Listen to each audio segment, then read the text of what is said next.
खबर पर पैनी नजर। आप देखते रहिए खबर की तह तक। नमस्कार, आप देख रहे हैं खबर की तह तक। मैं इस समय उत्तर प्रदेश के अंबेडकर नगर जनपद अंतर्गत गोसाईगंज मार्केट में आ पहुंचा हूं, जहां पर अंबेडकर नगर जनपद के पूर्व सांसद और वर्तमान एमएलसी हरिओम पांडे जी से मेरी मुलाकात होने जा रही है। नदियों के मिटते हुए अस्तित्व को देखते हुए इन्होंने शासन प्रशासन तक आवाज को बुलंद किया है और नदियों के जीर्णोद्धार के लिए काफी लड़ाई लड़ रहे हैं। नदियों का अस्तित्व कहीं मिट ना जाए, इसके लिए काफी चिंतित हैं और जीव जंतु जितने हैं सबके जीवन के कल्याण हेतु ये नदियों का जीर्णोद्धार करवाने के लिए चिंतित है और शासन से मांग भी किए हैं। और सामने इस समय तमसा नदी में जो है साफ सफाई का कार्य भी शुरू हो गया है। आप जो है तमसा श्रेष्ठ ट्रस्ट के संस्थापक भी हैं। हम आपसे बात करेंगे कि इस जीवन में जो जीव जंतु हैं इनके जीवन में नदियों का क्या महत्व है और नदियों का जीर्णोद्धार क्यों आवश्यक है। हम आपको ले चलते हैं सीधे यहाँ के पूर्व सांसद, अंबेडकर नगर जनपद के पूर्व सांसद और वर्तमान एमएलसी हरिओम पांडे जी के अपने प्रधानमंत्री जी को भी लिख कर दिया था कि पानी जो है वह सर्वश्रेष्ठ है और हमारे जीवन का सबसे बड़ा आधार है, क्योंकि यह शास्त्रों में और हमारे उसमें लिखा गया है कि रहीमन पानी राखिए और बिन पानी सब सून, पानी गए न उबरे मोती मानस चून। और इस चीज पर, जिस चीज से हमारा जीवन सुसज्जित होता है, ऐसे हमारे नदी, हमारे तालाब, हमारे पोखर, हमारे कुएं को संरक्षित रहना और इनकी देखभाल करना नितांत आवश्यक है। लेकिन दुर्भाग्य था कि जैसे जैसे प्रकृति की गोद में हम बढ़ते गए, विकसित होते गए, विकासशील होते गए, इन नदियों का, पोखरों का, तालाबों का और कुओं का अस्तित्व समापन की तरफ चला गया। ये भटने के तय उस पर आ गए, इसमें मिट्टी और तमाम कूड़ा करकट जाके इसकी सफाई न होने के कारण यह अस्तित्व विहीन होता जा रहा था। मैंने अपने यशस्वी प्रधानमंत्री नरेंद्र भाई मोदी जी को यह एक पत्र लिखा और अपने उत्तर प्रदेश के यशस्वी मुख्यमंत्री योगी आदित्यनाथ जी को एक पत्र लिखा कि अगर पानी का दोहन इस तरीके से ही होता रहा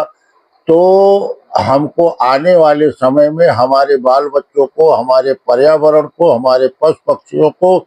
जीवन का अपना अस्तित्व बचाने का खतरा उत्पन्न हो जाएगा। इसी सापेक्ष में मैंने अपने जनपद के, जो हमारे जनपद से मर्यादा पुरुषोत्तम राम की धरती से आती है, हमारी एक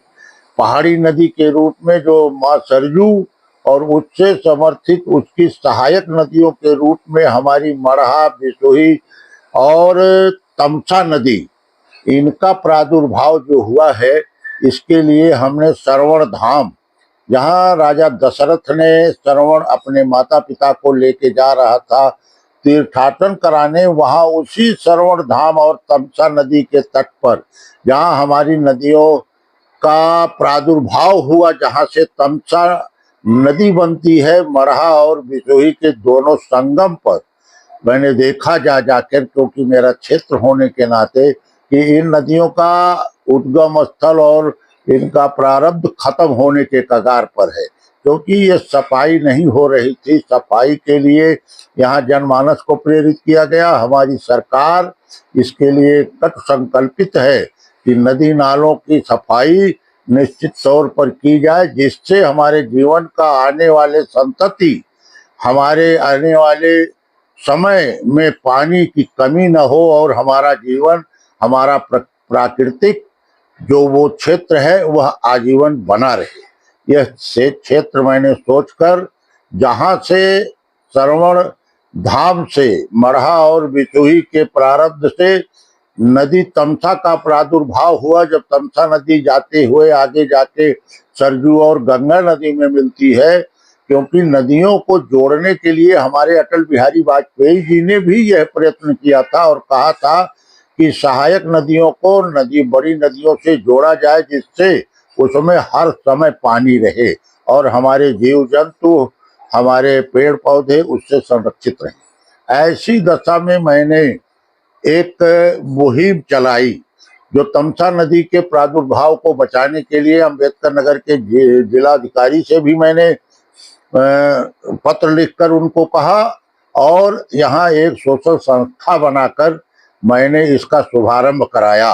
सोशल समाज की तरफ से भी नदी का, नालों का, तालाबों का, पोखरों का, अमृत सरोवर जो हमारे भारत सरकार और हमारे प्रदेश सरकार की थीम उपलब्धि है, इसके भी रख रखाव और इसमें पानी रहने की के लिए मैंने एक गुहार लगाई और सरकार से यह अनुरोध भी किया। हमारी सरकार इसके लिए चिंतित है और उसने हमारे पर्यावरण को बचाने के लिए अपनी तमसा नदी, जो जलालपुर हमारे विधानसभा और जलालपुर नगर से, कस्बे से होती हुई, जलालपुर टाउन एरिया से होती हुई आगे को बढ़ती है, मैंने वहां भी गंगा दशहरे के उसमें पूजन पाठन का एक समय मैंने निश्चित किया और सब लोगों से अपेक्षा की नदी को प्रदूषित न करें और नदी को मिलजुल कर इसकी सफाई करके इसका प्रादुर्भाव और इसको एक गंगा माता के रूप में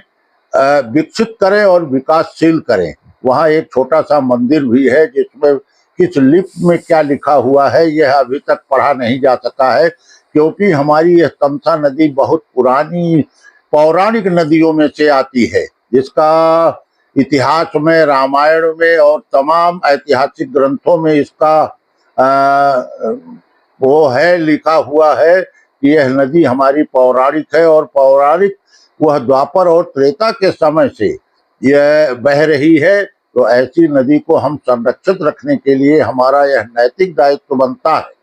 कि हम अपनी नदी का संरक्षण करें, और इसी के उद्देश्य से मैंने यह संस्था बनाई है। हमारे जो भाई केशव श्रीवास्तव जी हैं, इसके प्रबंधक हैं, इसके मैनेजर हैं, और इसी का प्रबंध कारिणी को लेकर यह इस पर हमेशा चिंतित रहते हैं। तो मैंने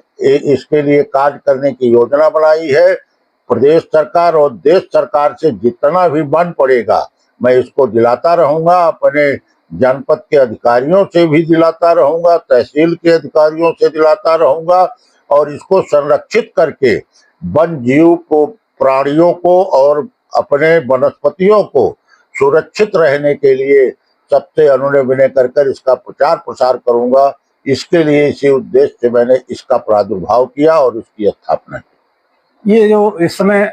नदियों का अस्तित्व मिटता जा रहा है, इसके जीर्णोद्धार के लिए आप काफी प्रयत्नशील हैं। देखिए, इसका जीर्णोद्धार दैनिक जीवन में क्या महत्व रखता है? कई बार मैंने प्रयत्न किया और अपने देश के यशस्वी प्रधानमंत्री जी से भी किया। जितनी हिमनद है,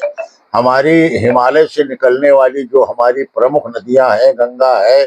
जमुना है, गोमती है, हमारी सरजू नदी है, ऐसी नदियां जो हमारे इस मैदानी भाग में आती हैं और पहाड़ से आती हैं, जिनमें 12 महीने हर मास में पानी रहता है, उन नदियों से अपनी इन सहायक नदियां हैं, हमारी बरसात की हैं या और वैसी नदियां हैं, इनको जोड़ने के लिए मैंने कहा था और हमारे प्रधानमंत्री जी ने आश्वासन भी दिया था। इसके पहले हमारे प्रधानमंत्री स्वर्गीय अटल बिहारी वाजपेयी, जिनको भारत रत्न की उपाधि मिली है, उन्होंने भी इसके लिए कार्य करने का वो बनाया था और कार्य किया था। इन नदियों से, हमारे इन सहायक नदियों को जोड़े जाने का प्रस्ताव है, जिससे जनजीवन और प्राकृतिक वातावरण हमारा सुरक्षित हो सके और आगे आने वाली समस्याओं से